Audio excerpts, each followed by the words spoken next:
Hey, what's up, everybody? This is Life Coach D coming at you, and I'm coming at you today with some spiritual food for thought. So one of the things I want to do is encourage anybody out there who may be going through a rough time. It has been rough for a lot of us, and I put me in that category here in the last 5 to 6 months with just life transitioning and things happening as a result of COVID and, people struggling with jobs and just kind of knowing how to get back to what was going on prior to. Now, I'm a firm believer that we should never return to anything per se, because the Bible says a man who returns to his past is like a dog that returns to his vomit. And what I mean by that is sometimes we try to go back and open up doors that have been shut. And I think a lot of times God will shut doors and we try to pry them back open.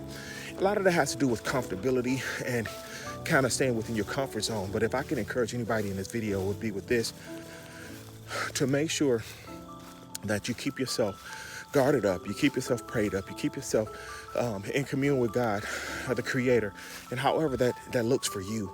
Some people that may be church, some people that may be just on that one-on-one relationship you have with God, but whatever it is, make sure that you keep that communication open so that when discouragements come, because they will, the Bible says in this life you will have trouble. So we're promised trouble.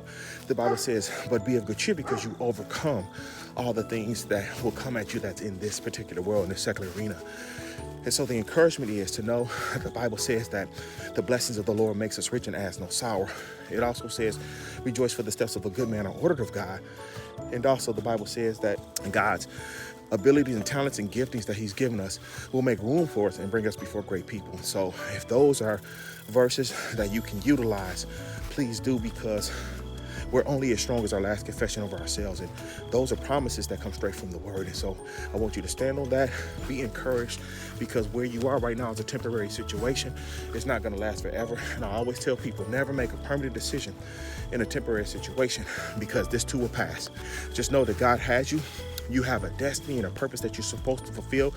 And sometimes that journey gets a little tough. It gets a little rough. But remember, we're going through this situation. We're not going into it and we stay stuck there, okay? So the encouragement is to keep it moving and always stand in faith and believe that your latter days will be greater than your former. And where you are now is not where you're going to be. Last thing I would say is that remember that your present situation is not your permanent position, okay? That is what I have. So until you guys hear from me again, I want you to remember your lives are very valuable. Much love. God bless you, and peace be the journey.